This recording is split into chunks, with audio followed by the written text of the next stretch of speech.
We started this series on the life of Abraham in the last video. We looked at Genesis chapter 12. We looked at God's calling of Abraham.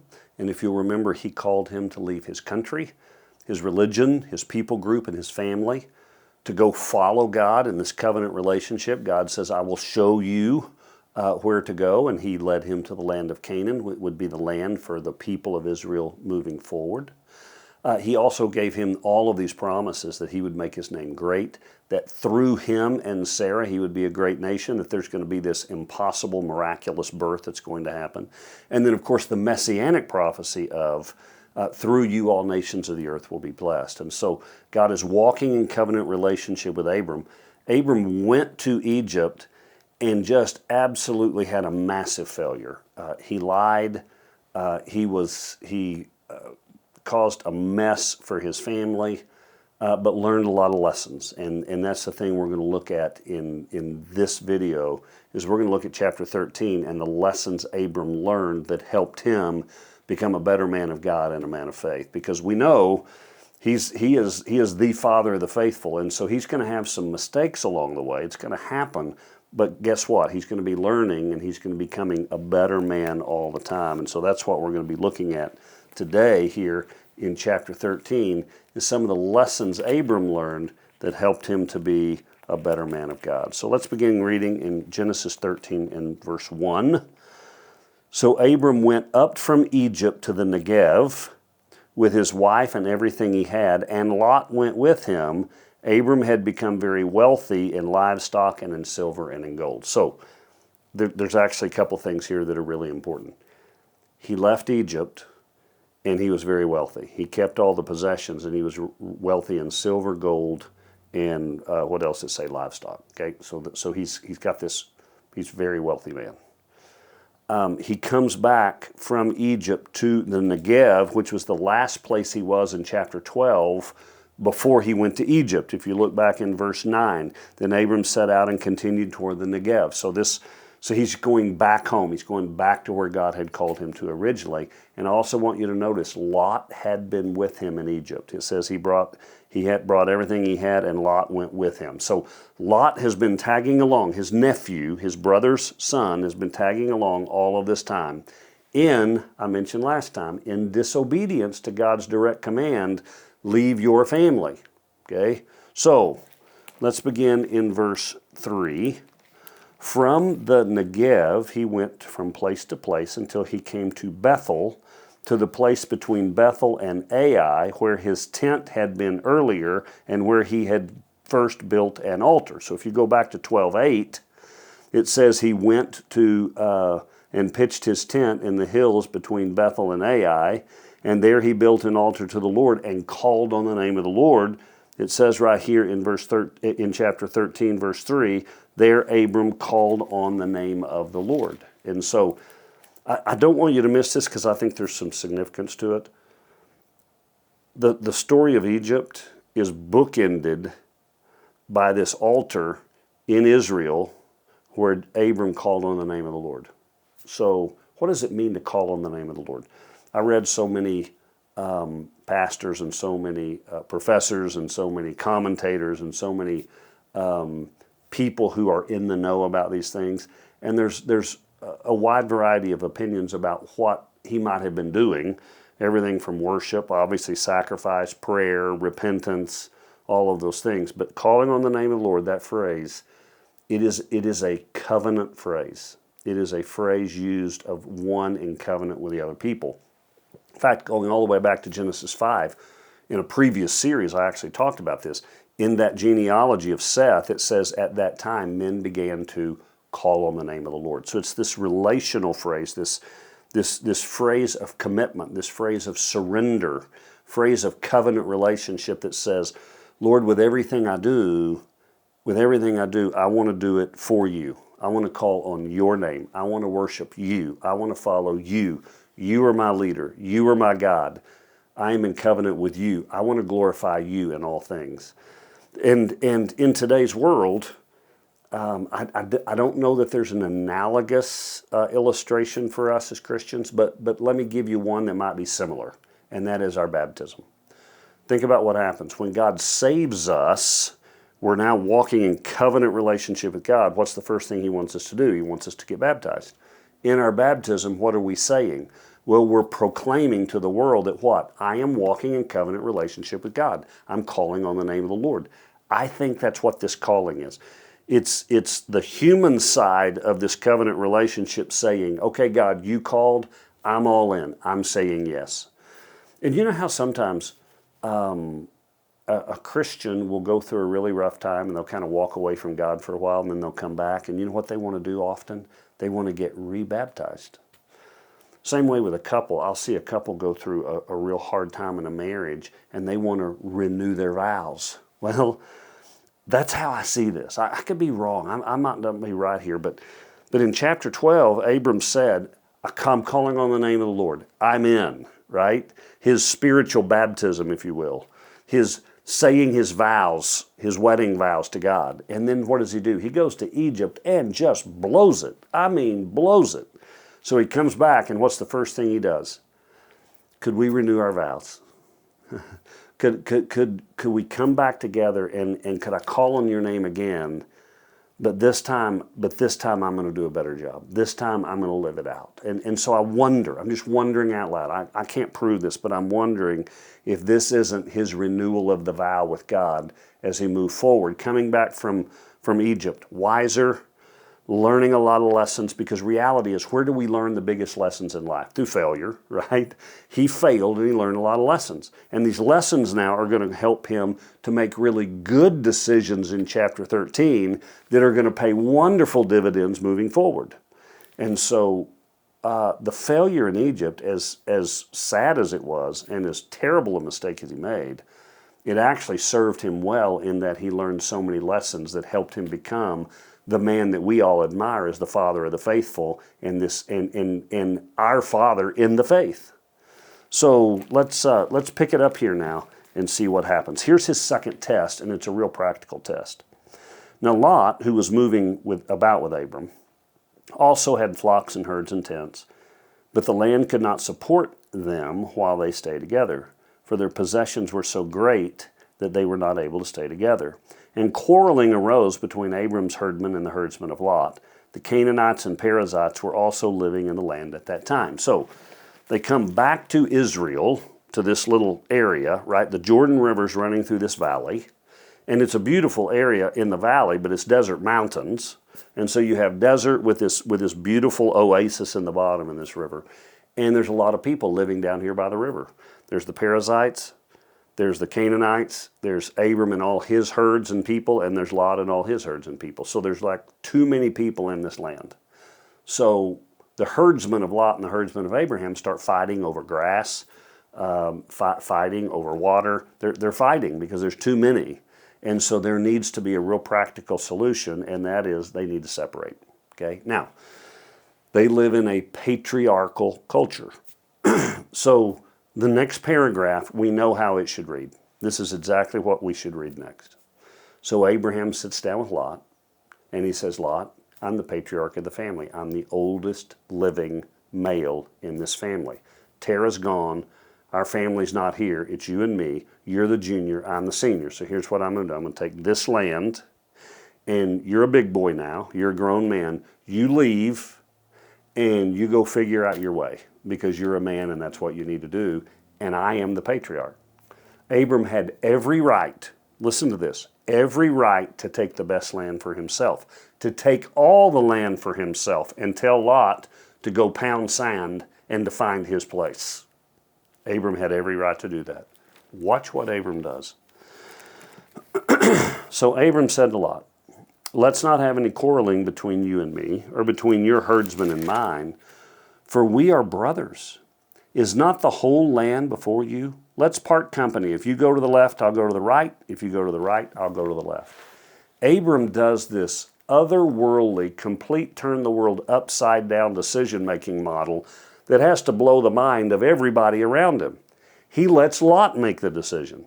He has every right, but he says, you know what?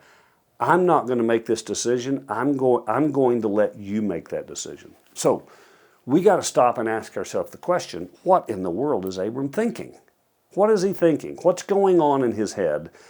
We don't know for sure, but I'm going to give you some thoughts, okay? Number one, I think he learned in Egypt about the power of self-sacrifice. I think he learned to manage himself. He conquered himself. Because think about it, in Egypt, his decision was about what? Self-preservation. I don't want to die. Fear. I don't want to die. Selfishness. Say you're my sister. He's going to give me a whole lot of money. I'm going to be wealthy. And guess what? You're going to go be with him. Sells his wife out. How did that work out for him? Well, can you imagine what it must have been like for Abram in that several months, year, 2 years, that Sarah is married to Pharaoh and Abram is alone in his tent, laying there at night, thinking about his wife having sex with another man? You think that turned out well for him? You think that was a really positive decision? I think that was a time for a year or two, however long that was, where Abram learned, you know what? This self-preservation, fear decision-making model doesn't work very well. I'm going to go back and I'm going to be a different man, and I'm going to quit making decisions out of fear and self-preservation, and I'm going to die to myself and start making decisions for others. That's the other thing I think he learned here is, if I'm not going to live for myself, who am I going to live for? Other people. I'm going to put the needs of others before myself. I'm going to let Lot make that decision. And then I think there's also this whole idea of trust in God, because the one thing he learned about God in Egypt more than anything else is what? God had his back. God had his back. God loved him and took care of him. Even when he messed up royally, God had him, and he's like, oh, you know what? I can trust God. God really does have my back. If I can trust him in spite of my bad decisions, how much more can I trust him making good, godly decisions? And so he completely dies to self, puts others first, and trusts in God. Now, what does that sound like? Well, that sounds like Abram, the father of the faithful, right? That sounds like the guy that is going to get recorded in Hebrews chapter 11. And so that's what he does. That's what he does. Is he comes in here and he says, you know what, I'm a different man. I'm not making the same mistakes I made before. I've learned my lesson, and now I'm going to be a different man. Now here's what I want you to notice. I said this in the last video, I'm going to say it again. Everything we learn about relationship and walk with God in Abraham in this chapters 12 through 20 are the same things we learn in the New Testament about a walk with Jesus Christ. Think about Jesus and the things he said about dying to self. If you want to live, you die. You take up your cross and follow me. You love your neighbors yourself. You practice the golden rule. Paul in Philippians 2 says, consider others better than yourselves. Trust in God, trust also in me. Isn't that all the things that Jesus teaches us about the kingdom living? And there's really 3 of them that are big, right? Love the Lord your God with all your heart, soul, mind, and strength. Love your neighbors yourself. Die to yourself. Isn't that the 3 things that Abram learned in Egypt and did with Lot? I'm not going to have my way. I'm going to die to myself. I'm going to put you first, and I'm going to trust God with the result. Isn't that interesting? And so he lets Lot make this decision. Now, let's contrast that with Lot. Lot looked up and saw, don't miss these words, looked up and what? Saw with his eyes the whole plain of the Jordan, that it was well watered, like the garden of the Lord, like the Garden of Eden, like the land of Egypt towards Zoar. In other words, when he looked down in the plain and he sees this beautiful river running through it, and there's all this lush grass and these beautiful trees, and he's a what? A herdsman. He's got what? Sheep and cattle, and he's going, oh, wow. Just dollar signs in his eyes, looking, just lusting after that land with his eyes, going, imagine how fat my cattle are going to be. I try to have cattle up here on these desert hills. They're going to be thin. I'm going down there. My cattle are going to be the fattest and all of that. I'm going to be so wealthy. Just absolutely overtaken by his own greed and lust for wealth. This was before the Lord had destroyed Sodom and Gomorrah. So Lot, listen to this. So Lot chose for himself. That tells you right there what his motives are. Chose for himself the whole plain of the Jordan and set out toward the east. The two men parted company. Abram lived in the land of Canaan, while Lot lived among the cities of the plain and pitched his tents near Sodom. Now the men of Sodom were wicked and were sinning greatly against the Lord. So I want to mention a couple things here I think are interesting about the text. Number one is East and West actually play a very interesting role in Christianity. Back in Genesis chapter 3, when Adam and Eve had to leave the garden, they had to leave to the east. And God then sealed the Garden of Eden off, guarded it with angels and fiery swords so that Adam and Eve couldn't get back there. They had to go east, representing away from the presence of the Lord. Their son Cain, when he sinned, he was leaving the presence of the Lord. He traveled east. The tabernacle and later on the temple was built from east to west. The Holy of Holies was furthest west. And then the further you got from the presence of God, the further east you traveled in the temple or in the synagogue or in the tabernacle. When Jesus comes back, he's coming what? From the east to the west toward the presence of God.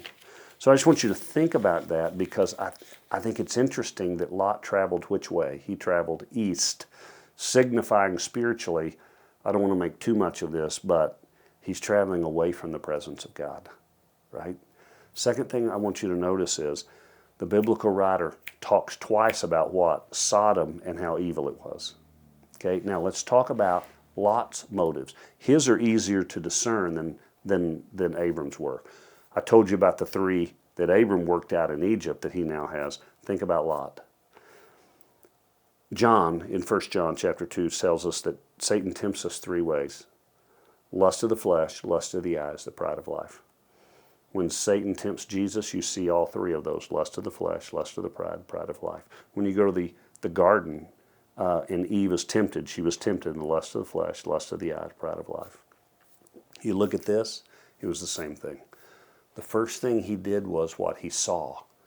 That's where all sin starts. It's lusting after something we see. It can be money. It can be all sorts of different things. But we see it first. And when we see it, there's that lust of the eye where we go, oh, wow, that's amazing. That's what happened with Lot. He saw that land, and he saw the dollar signs, and he saw the fat cows, and he saw all the money, and he was just mesmerized by it. It just took him over. And that lust of the eye led to what? The lust of the flesh. The lust of the flesh, where he says, my flesh wants what I see. That's what I want. Think about it. What Lot could have done is say, you know, Uncle, you were so kind to me because you could have made this decision and made me leave, but you didn't. So here's what I'm going to do. I'm going to cut the land in half. I'll take the south, you take the north. I'll take half the valley and half the mountains. You take the north half of the valley and half the mountains.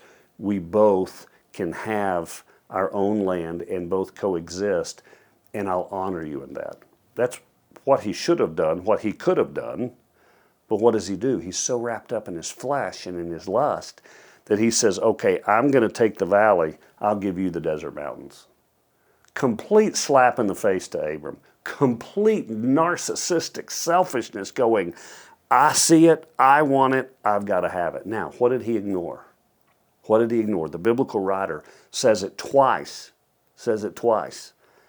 He ignored or minimized or rationalized that where he was going to be living was right in the midst of the filthiest, most sinful place on earth, where people were notorious sinners, where they were practicing all sorts of perversions.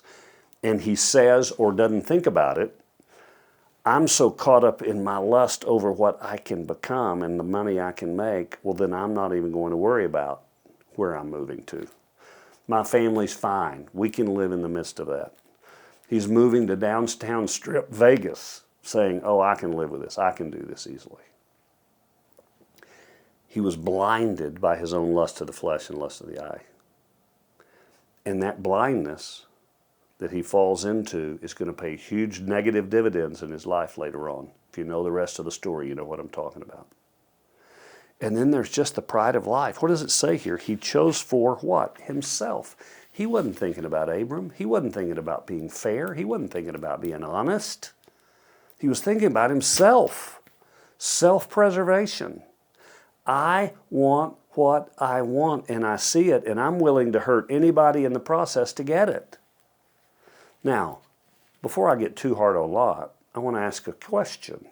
Where did Lot learn that behavior? And I think the answer is he watched his uncle in Egypt. So we can't be too hard on Lot, because Lot's only doing what he learned from his uncle when he saw what Abram did in Egypt. What did Abram do? Whatever it took out of self-preservation. What's Lot doing? Whatever it takes out of self-preservation. His motives were completely impure. It was all about lust and selfishness and pride that led him to make that decision. And that decision, we're going to find out later on, is going to pay huge negative dividends in his life, but it's a decision based on that lust. So we talked about Abraham and his motives. Now let's talk about Lot and his motives, and let's apply that to our lives. Because see, spiritual men of God understand that they have an audience of one. And that I want to be liked, and I want to have good relationships, and I want to be successful, but none of that ever takes precedence over my relationship with God, because I'm walking in covenant relationship with God. And sometimes I have to cut off friends, like Abram did with Lot. Sometimes I have to give up possessions. Sometimes I have to make decisions that don't make sense in the business world. Sometimes I have to practice things that the world doesn't understand, that sees as weakness. Sometimes I love my enemies. Sometimes I don't make the best financial decision because I've got bigger issues to make decisions for than financial issues. That's what godly men do. Carnal men, they'll sell out tomorrow for today anytime. It's about what I can get today. It's about what I can make today. It's about what pleases me today. It's all about pleasure, and they'll sacrifice the future for pleasure today. And so I just want to run through a list, a short list. I'm not going to take a whole lot of time here, just thinking through what that might look like in carnal people in this culture. Okay? Short, simple one, credit card debt. What is credit card debt? Credit card debt is using future money for today's pleasure. That's a little bit of what Lot did, right? Abortion. Abortion is doing what? I'm scared of the future, so I'm going to do something terrible now. It's still the thinking of Lot. Finances. I see this all the time with guys. I've got 2 jobs. And this one job keeps my family in the neighborhood, and my junior in high school doesn't have to change schools, and we get to stay in our same church, and we get to stay in our same neighborhood and keep our own friends. But this job over here, I'd have to move, and we'd have to start all over, and we'd have to get a new church, we'd have to make new friends, and we'd have to start all over. But this job makes $10,000 more than this job. You know how many men I've seen uproot their family over $10,000? Completely uproot their family. They're not asking the question about what job is best for me, which one fits my gift set, which one would I enjoy more, which one would give me better quality of life, which one's better for my family.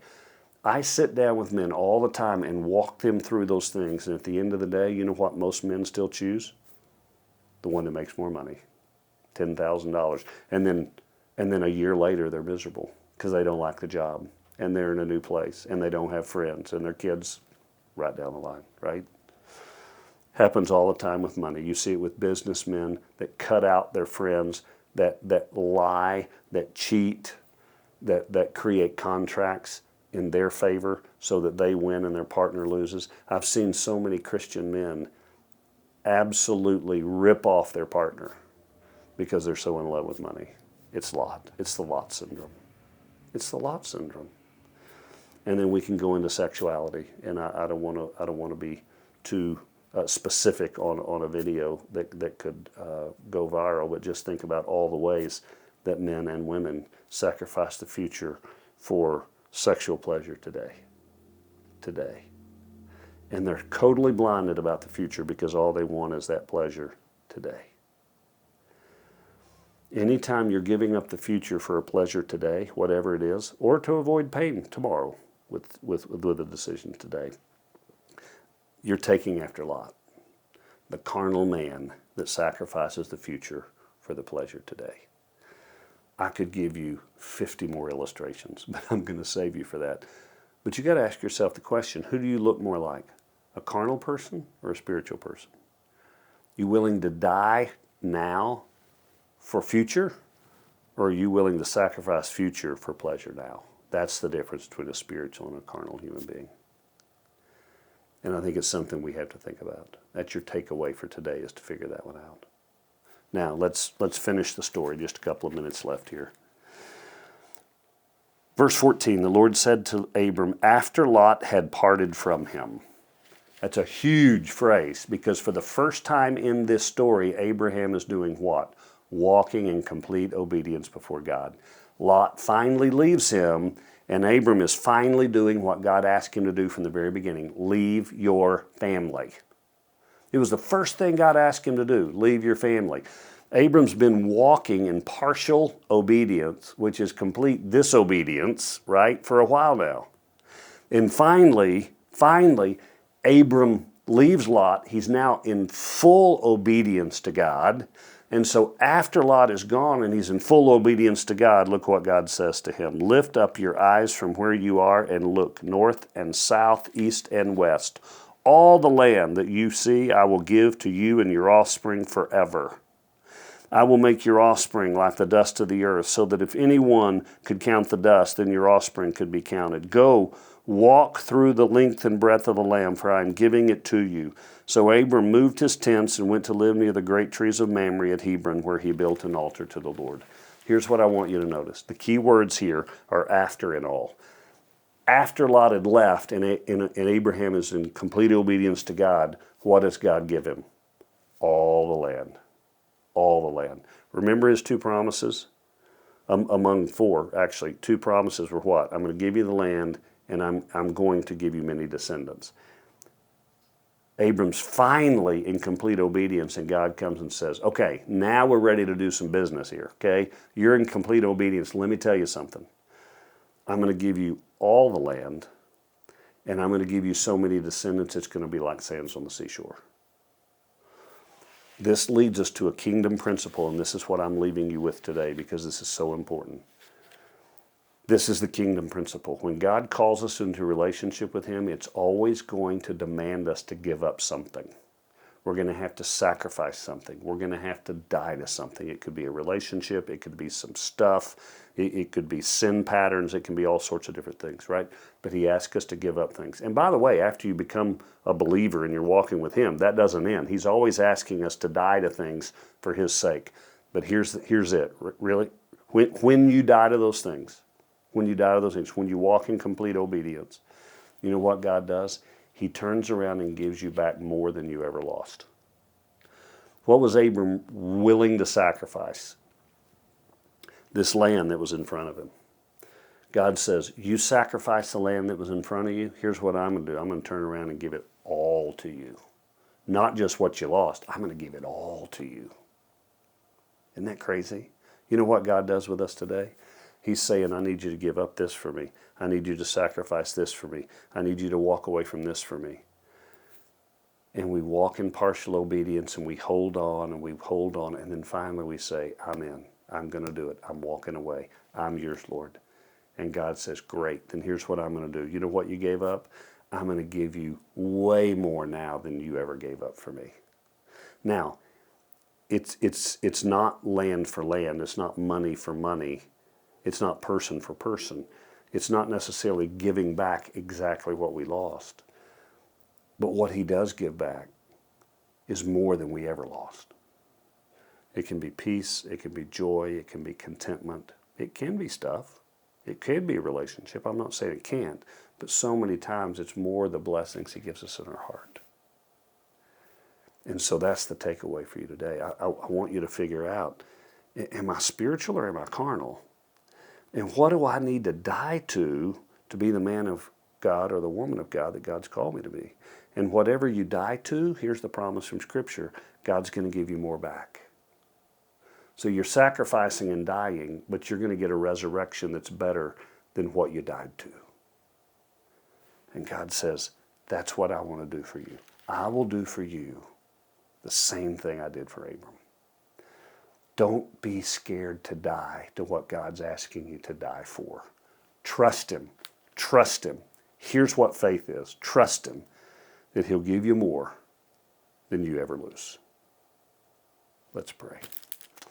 Father, thank you for our time in the Word today. Thank you for chapter 13 that teaches us so many important lessons about life. Lord, I just pray that every person watching this right now, they're touched in their heart, that they're ready to die to things, to make sacrifices, knowing that you are not going to leave them, you're not going to forsake them, you're going to walk with them and give them more than they could ever ask or imagine. Help us all to know that and to walk in it. In Jesus' name, amen. Hey, thanks for watching the video today. God bless you. Hope you have a great day.